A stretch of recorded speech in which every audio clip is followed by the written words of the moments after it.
Thank you ಧನ್ಯವಾದಗಳು.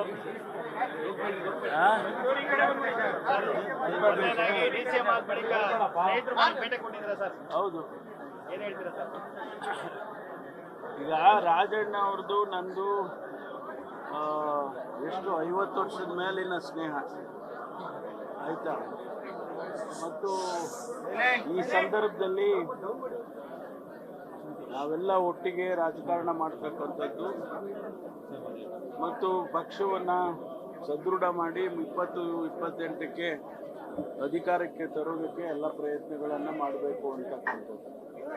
ಹಾಗಾಗಿ ಇವತ್ತು ನಾವೆಲ್ಲ ಒಟ್ಟಿಗೆ ಇದ್ದೀವಿ ಅಂತೇಳಿ ಒಂದು ಸಂದೇಶ ಹೋಗ್ಬೇಕಲ್ಲ, ಅದಕ್ಕಾಗಿ. ಮತ್ತು ನನಗೆ ಆತ್ಮೀಯ ಸ್ನೇಹಿತ ಜೊತೆಗೆ ಮಾಜಿ ಸಚಿವರು, ಶಾಸಕರು, ಸಾರ್ವಜನಿಕ ಬದುಕಿನಲ್ಲಿ ಸುದೀರ್ಘವಾದಂಥ ರಾಜಕಾರಣ ಮಾಡಿ ವಿಶೇಷವಾಗಿ ಸಹಕಾರಿ ಕ್ಷೇತ್ರದಲ್ಲಿ ಕೆಲಸ ಮಾಡಿರ್ತಕ್ಕಂಥದ್ದು. ಹಾಗಾಗಿ ನಮ್ಮ ಭೇಟಿ ಏನು ಹೊಸದೇನಲ್ಲ ಅಥವಾ ನಿರೀಕ್ಷಿತನೂ ಅಲ್ಲ.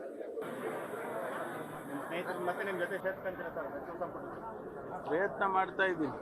ಅವರು ನೊಣವಿನ ಕೆರೆ ಮಠಕ್ಕೆ ಭೇಟಿ ಕೊಡ್ತಾ ಇದ್ದಾರೆ. ಅದು ಅವರ ಖಾಸಗಿ ಭೇಟಿ ಆದದ್ರಿಂದ ನಾನು ಹೋಗ್ತಾ ಇಲ್ಲ. ಈಗ ತುಮಕೂರು ಜಿಲ್ಲೆಗೆ ಸಿಎಂ ಸ್ಥಾನ ಸಿಗುತ್ತೆ ಅನ್ನುವಂಥ ನಿರೀಕ್ಷೆ ಎಲ್ಲ ಒಂದು ಕಡೆ ನಿರೀಕ್ಷೆ ಹುಸಿ ಆಯ್ತಾ? ಇಲ್ಲ, ಹೈಕಮಾಂಡ್ ಅವರ ತೀರ್ಮಾನ. ನಾವು ಮೊದಲಿಂದನೂ ನಿಮಗೆಲ್ಲ ಹೇಳ್ತಾ ಇದ್ದೆ, ನಮ್ಮಲ್ಲಿ ಹೈಕಮಾಂಡ್ ಅಂತ ಇರ್ತಕ್ಕಂಥದ್ದು ಅವ್ರೇನು ತೀರ್ಮಾನ ತಗೊಳ್ತಾರೋ ಅದಕ್ಕೆ ಬದ್ಧವಾಗಿರ್ತೀವಿ ಅಂತ ಹೇಳಿದ್ದೆ ನಾನು. ಇವತ್ತು ಅವರು ತೀರ್ಮಾನ ತಗೊಂಡಿದ್ದಾರೆ. ಶಿವಕುಮಾರ್ ಅವರು ಅಪಾರವಾದಂಥ ಅನುಭವ ಇರ್ತಕ್ಕಂಥವ್ರು. ಅವರು ಉಪಮುಖ್ಯಮಂತ್ರಿಗಳಾಗಿದ್ದರು, ಪ್ರದೇಶ ಕಾಂಗ್ರೆಸ್ ಸಮಿತಿ ಅಧ್ಯಕ್ಷರಾಗಿದ್ದರು. ಹಾಗಾಗಿ ಇವತ್ತು ಅವರನ್ನು ಈ ಸಂದರ್ಭದಲ್ಲಿ ಹೈಕಮಾಂಡ್ನವರು ಪರಿಗಣಿಸಿದ್ದಾರೆ. ನಾವೆಲ್ಲರೂ ಅವ್ರ ಜೊತೆಯಲ್ಲಿ ಒಟ್ಟಾಗಿ ಕೆಲಸ ಮಾಡ್ತೀವಿ. ಮತ್ತು ನಾವೇನು ಭರವಸೆ ಕೊಟ್ಟಿದ್ದು ಪ್ರಣಾಳಿಕೆಯಲ್ಲಿ ಒಳ್ಳೆ ಆಡಳಿತ ಕೊಡ್ತೀವಿ, ಜೊತೆಗೆ ನಾವು ಎಲ್ಲ ಭರವಸೆಗಳನ್ನು ಈಡೇರಿಸ್ತೀವಿ ಅಂತ ಹೇಳಿದ್ದು, ಆ ದಿಕ್ಕಿನಲ್ಲಿ ಕೆಲಸ ಮಾಡ್ತೀವಿ. ಇದರ ಜೊತೆಗೆ 3 ವರ್ಷ ಸತತವಾಗಿ ಮಾನ್ಯ ಸಿದ್ದರಾಮಯ್ಯನವರು ಒಳ್ಳೆಯ ಆಡಳಿತವನ್ನು ಕೊಟ್ಟಿದ್ದಾರೆ, ಹಣಕಾಸಿನ ಶಿಸ್ತನ್ನು ಕಾಪಾಡಿದ್ದಾರೆ. ಹಾಗಾಗಿ ಅವರಿಗೂ ಕೂಡ ನಾವು ಅಭಿನಂದನೆ ಹೇಳಬೇಕಾಗ್ತದೆ. ಕ್ಯಾಬಿನೆಟಲ್ಲೇ ನಾವು ಹೇಳಿದ್ದೇವೆ, ಆದರೂ ತಮ್ಮ ಮುಂದೆ ಹೇಳೋದೇ ಬೇರೆ ಅಲ್ವಾ. ಹಾಗಾಗಿ ಅವರು ಕೂಡ, ಅವರ ಮಾರ್ಗದರ್ಶನವೂ ಕೂಡ ಇರುತ್ತೆ ಸರ್ಕಾರಕ್ಕೆ. DCM ಆಗಿರ್ತಕ್ಕಂಥ ತೃಪ್ತಿ ಇದೆಯಾ ಸರ್? ತೃಪ್ತಿ ಯಾವಾಗಲೂ ಇರುತ್ತೆ. ಅತೃಪ್ತಿಯಾಗಿ ಯಾವತ್ತೂ ಇಲ್ಲ. ನಾನು ತೃಪ್ತಿಯಾಗೇ ಇದ್ದೀನಿ. ಮಾನ್ಯ ಮುಖ್ಯಮಂತ್ರಿಗಳು ರಾತ್ರಿ ಭೇಟಿ ಮಾಡಿದ್ದಾರೆ, ಅವರಿಗೆ ಮನವೊಲಿಸೋ ಪ್ರಯತ್ನ ಮಾಡಿದ್ದಾರೆ. ಅವರಿಬ್ಬರ ಮಧ್ಯೆ ಏನು ಚರ್ಚೆ ನಡೀತು ಅದು ನಮ್ಮ ಗಮನದಲ್ಲಿಲ್ಲ. ಆದರೆ ನನಗೆ ಬಂದಿದ್ದ ಮಾಹಿತಿ ಪ್ರಕಾರ ಅವರು ಒಪ್ಪಿಸ್ತಾ ಇದ್ದಾರೆ ಅಂತ ಹೇಳಿದರು.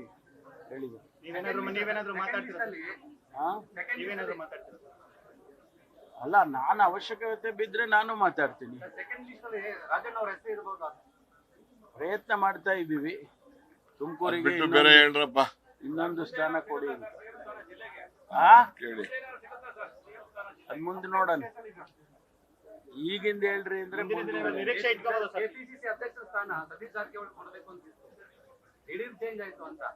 ಇಲ್ಲ, ಆ ರೀತಿ ಏನಿಲ್ಲ. ಆ ರೀತಿ ಯಾರಿಗೂ ಕೊಡ್ಬೇಕಾಗಿತ್ತು, ಕೊಡ್ತೀವಿ ಅಂತ ಯಾರು ಭರವಸೆ ಕೊಟ್ಟಿದ್ದಿಲ್ಲ. ಅವರು ಕನ್ಸಿಡರೇಷನ್ ಅಲ್ಲಿ ಇದೆಲ್ಲ ಎಕ್ಸರ್ಸೈಸ್ ನಡೆಯುವಾಗ 6 ಹೆಸರುಗಳು ಬರ್ತಾ ಇರ್ತಾವಲ್ಲ. ಕಂದಾಯ ಖಾತೆ ನೀವೇ ಕೇಳಿದ್ದ, ಹೈಕಮಾಂಡ್ ಏನ್ ವ್ಯತ್ಯಾಸ ಆಗೋದಿದೆ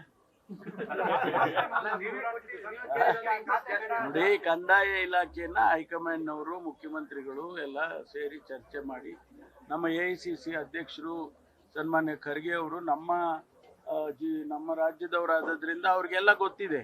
ಹಾಗಾಗಿ ಅವರಿಗೆ ಯಾವ ಖಾತೆ ಯಾರಿಗೆ ಕೊಡಬೇಕು ಅಂತ ಅವ್ರು ತೀರ್ಮಾನ ಮಾಡಿದ್ದಾರೆ. ಕೆಲಸ ಮಾಡೋದಷ್ಟೇ ನಮಗೆ ಹೇಳಿರೋದು.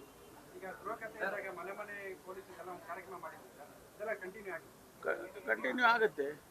ಯಾಕೆ ಕಂಟಿನ್ಯೂ ಆಗುತ್ತೆ? MLC ರಾಜೇಂದ್ರ ಅವರಿಗೆ ಏನಾದರೂ ಸಿಗತ್ತಾ ಅಂತ ಚಾನ್ಸ್? ಆ ಥರ ಒಂದು ಬೇಡಿಕೆ ಇದೆ ಅಭಿಮಾನಿಗಳದ್ದು. ಆಮೇಲೆ ಓಕೆ, ಇವೆಲ್ಲ ನಮಗೂ ನನ್ನ ಮಗನ್ ತಂದಿಕ್ತಾ ಇದ್ದಾರೆ. ನಮ್ಮೆಲ್ಲ ಒಳ್ಳೇದಾಗ್ಲಿ ನಿಮ್ಗೆಲ್ಲ. ನ್ಯೂಸ್ ಫಸ್ಟ್, ನಿರ್ಭೀತಿಯಿಂದ ನಿಮ್ಮ ಪರವಾಗಿ.